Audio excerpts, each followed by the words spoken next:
اچھا دیکھو نا، یہ جب انسان خدا نخواستہ کسی کے لیے گالی دے، کسی کو گالی دے، تو گالی کی تاثیر آ جاتی ہے کہ نہیں آ جاتی؟ سامنے والا غیرتی آدمی ہونا، اس کو فوراً غصہ چڑھ جاتا ہے، اور ہو سکتا ہے وہ بے اختیار ہو کر اس پر جو ہے وہ وار بھی کرے، اس کو مار بھی لے۔ کسی کو آپ خوشی کی خبر سناؤ، بہت بڑی خوشی کا، کئی دفعہ ہارٹ اٹیک ہو جاتا ہے۔ کسی کو غم کی خبر سناؤ کہ کتنے لوگ جو ہے اس کو حادثوں کی اطلاع ملتی ہے، تمہارا بیٹا فوت ہوا ایکسیڈنٹ میں، اسی وقت اس کا بھی ہارٹ اٹیک ہو جاتا ہے، فوت ہو جاتے ہیں۔ یعنی یہ وہ کیفیات ہیں جو باہر کو نظر آتے ہیں۔ ذکر میں اور اللہ تعالیٰ کے ساتھ تعلق کے راستے میں، جس کو ہم اور آپ تصوف کہتے ہیں، روحانیت کہا جاتا ہے، اس کے اندر بھی کچھ تاثیر ہے جو انسان کے اوپر آ جاتی ہے، اور اس کو وجد کہا جاتا ہے۔ وجد اصل میں وہ خاص کیفیت ہے جو رب کریم کی طرف سے انسان پر نازل ہوتا ہے، مسلمان بندے پر، صالح ذاکر پر نازل ہوتا ہے، اور ان کی پھر کئی سٹیپ ہے۔ کچھ لوگوں پر وجد آتا ہے، اس کی آنکھوں سے آنسو نکلنا شروع ہو جاتا ہے، وہ روتے ہیں۔ کچھ لوگوں کو مسکراہٹ ہو جاتی ہے، وہ ہنستے ہیں۔ ابو دجانہ صحابی ہے حضور کی، وہ بلند آواز سے ذکر کرتا رہتا تھا۔ صحابہ نے کہا یا رسول اللہ، یہ تو ریاکار ہے، ریا کر رہا ہے۔ حضور نے کہا نہیں، یہ اواہ، اس کا اللہ تعالیٰ کی طرف دھیان بہت زیادہ ہے، اس کو تم ریاکار مت کہو۔ ابو دجانہ رضی اللہ عنہ صحابی ہے، حدیث کے اندر واقعہ مذکور ہے۔ اسی طرح جناب ابراہیم علیہ السلام اللہ کا خلیل ہے، دوست ہے۔ قرآن نے کیا کہا؟ ان ابراہیم الاواہ الحلیم۔ ابراہیم علیہ السلام اللہ کا ایسا بندہ ہے جو اواہ، آہ اوہ کرنے والا تھا۔ انسان پر کیفیت آئے نا، ایک محبت کا غلبہ ہو جائے، دوست کے فراق میں بھی کبھی کبھار انسان کے منہ سے آوازیں نکلتی ہیں بے اختیار سے باہر ہو کر، تو وہ اتنی بڑی ہستی، اس کی زبان سے آہ اوہ کی آوازیں نکلتی ہے، اور میلوں تک لوگ اس کی آواز کو سنتے ہیں۔ اللہ کے نبی ہے نوح علیہ السلام، ہم اور آپ کہتے ہیں نوح علیہ السلام، جس کو ابو البشر ثانی کہا جاتا ہے کہ وہ دوسرا باپ ہے انسانوں کا نا۔ پہلا باپ آدم علیہ السلام ہے، دوسرا نوح علیہ السلام ہے۔ اس کا نام عبد الغفار ہے، کیا نام ہے؟ لیکن اس کی رونے کی وجہ سے اس کی جو ہے چہرے میں باقاعدہ راستہ بن گیا پسینے، یہ آنسو کا، ہمیشہ داڑھی مبارکہ جو ہے آنسو سے تر ہوتی تھی، اس کا نام نوح پڑ گیا، یعنی رونے والا۔ ان کی یہ کیفیت تھی۔ داؤد علیہ السلام وہ خوش آوازی میں، ترنم میں، اور ایک قسم کی جو ہے نا خوش آوازی میں وہ اللہ کے کلام کو پڑھا کرتا تھا، جس کو ہم اور آپ زبور کہتے ہیں نا، اللہ کا کلام ہے، زبور کی تلاوت کیا کرتا تھا۔ تو عرض کرنے کا مقصد، یہ مختلف حالات ہوتے ہیں۔ عبداللہ بن مسعود فرماتے ہیں، حضور کے صحابی ہیں، کہ حضور نے فرمایا کہ اے عبداللہ، قرآن کی تلاوت کرو، کچھ مجھے پڑھ کے سناؤ۔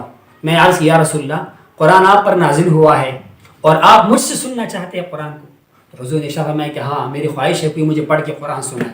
کہتے ہیں میں قرآن پڑھنا شروع کیا، اور پھر ایک آیت تک میں پہنچا جس میں قیامت کے دن گواہیوں کا ذکر ہے کہ گواہ آئیں گے یا رسول اللہ، میں تمہیں سب پر گواہ شہید بنا کر آپ آ جائیں گے نا۔ میں نے حضور کی طرف دیکھا، اس مبارک کی چہرہ مبارکہ وہ آنسو سے تر تھا، آنکھوں سے آنسو گر رہے، اور میں بس اتنا کافی، آگے نہ پڑھو۔ حضور کی کیفیت جو ہے نا اس حد تک پہنچ گئی کہ آپ نے کہا بس یعنی اور برداشت کرنا مشکل ہو گیا، بس کرو۔ یہی اللہ کے نبی نماز پڑھتے ہیں اپنے کمرہ مبارکہ میں، اور صحابہ کرام باہر ہیں حجرے سے، لیکن حضور کی سینے کی آواز باہر کو آ رہی ہے۔ یہ کیا ہے؟ وجد ہی ہے، یہ وجد ہی ہے۔ وجد کا مطلب کیا ہے؟ اللہ کی طرف سے کس چیز کا پایا جانا، ایسی چیز جو بہتری کی طرف اشارہ کرے، آپ کی دل کی نرمی کی طرف اشارہ کرے، اور آپ کے باطن کے اللہ کی طرف متوجہ ہونے کی طرف اشارہ کرے۔ حضرت عمر فاروق وہ ہستی ہے، حضور نے کہا شیطان ان کے سائے سے بھاگتا ہے، جس راستے پر یہ جاتا ہے شیطان بھاگ جاتا ہے، اور اللہ نے عمر کی زبان و دل پر حق کو جاری کیا ہوا ہے۔ وہ قرآن کی آیت کی تلاوت سنتا ہے، صبح کی نماز میں صرف اذا الصحف نشرت سنتا ہے، اس مبارک پر غشی کا دور آ جاتا ہے، منہ سے آواز نکلتی ہے، گر پڑتا ہے۔ موسیٰ علیہ السلام اللہ کا نبی ہے کہ نہیں ہے؟ اور کیسا نبی ہے؟ کلیم اللہ، اللہ کے ساتھ باتیں کرتا ہے، ہاں کلام فرماتا ہے۔ اور انہوں نے کہا یا ربی مجھے اپنا جلوہ دکھا، رب ارنی، مجھے اپنا جلوہ دکھا۔ قرآن نے کہا، اللہ نے کہا لن ترانی، تو مجھے نہیں دیکھ سکتا ہے، لیکن اگر تو اس پہاڑ کو میں اپنا جلوہ دکھاتا ہوں، اگر یہ برداشت کرے تو آپ بھی مجھے دیکھو گے یا موسیٰ علیہ السلام۔ تو رب کریم نے اس پہاڑی پر جو طور کا پہاڑ تھا اس پر اپنا جلوہ فرمایا، ہاں فلما تجلی رب الجبل جعلہ دکا، وہ پہاڑ ریزہ ریزہ ہو گیا۔ یہ کیا تھا بھائی؟ اللہ تعالیٰ کا تجلی کا اثر پہاڑ پہ آ گیا نا، پہاڑ وخر موسیٰ صاعقہ، اور موسیٰ علیہ السلام مبارک منہ سے آواز نکالتا ہوا، چیختا ہوا گر پڑا، بے ہوش ہو کر گر پڑا۔ یہ کیا تھا؟ یہ وجد ہی تھا۔ تو نبی پر وجد آیا، صحابہ کرام پر وجد آیا ہوا ہے، اور بلکہ وہ فرماتے ہیں، مولانا روم رحمہ اللہ ایک واقعہ بیان فرماتے ہیں کہ جس ستون کے ساتھ اللہ کے نبی ٹیک لگا کر بیان فرمایا کرتا تھا نا، حضور کے ممبر بنایا گیا، حضور اس ممبر پہ تشریف لے گئے، تو وہ ستون جو تھا نا، جس کو ستون حنانہ کہتے، آج وہ اس کا وہ پیلر وہاں پڑا ہوا ہے، موجود ہے حرم شریف میں، اس نے رونا شروع کیا، اور اس طرح رو رہا تھا جس طرح اونٹنی یا اونٹی کا بچہ رو رہا ہے نا. تو صحابہ کرام نے اس کی آواز کو محسوس کیا. معروف فرماتے ہیں کہ یہ ایک ستون جو جامد چیز ہے اس کو کیفیت آ جاتا ہے. تمہارا کیسا دل ہے جس کو اثر نہیں ہوتا، جس میں نرمی نہیں آتی ہے، جس پر کیفیت کا نزول نہیں ہوتا. تو عرض کرنے کا مقصد یہ ہے کہ یہ وجد جو ہے نا، اصل میں وجد کا اثر تو قرآن سے بھی ثابت ہے. میں نے آپ کے سامنے موسیٰ مبارک کا مثال پیش کیا، قرآن ہی میں ہے کہ اللہ فرماتے ہیں میں نے ایسے کلام کو نازل کیا جو بہترین کلام ہے، ایسا کتاب ہے جو بہترین کتاب ہے، تقشعر منہ جلود الذین یخشون ربہم، اور ثم تلین قلوبہم، یہ ایسا کلام ہے کہ جس سے جو ہے انسان کی جو یہ جلد کے باہر ہیں یہ کڑے ہو جاتے ہیں. یہ کیا ہے؟ وجد ہی ہے نا. خوف آ جاتا ہے، اللہ کا کلام بندہ جہنم کا تذکرہ سنتا ہے، خوف آ جاتا ہے، پھر اس کا دل اللہ تعالیٰ کی طرف مائل ہو جاتا ہے. تو قرآن سے یہ کیفیت ثابت ہے، اصل وجہ تو ثابت ہے. اب جہاں تک یہ ہمارے سالکین کے بارے میں لوگ سوال کرتے ہیں، اس کے جواب میں عرض کروں گا کہ لوگوں کے مراتب مختلف ہوتے ہیں. کسی کا استعداد کی پسٹی کمزور ہوتی ہے، کسی کی زیادہ ہوتی ہے.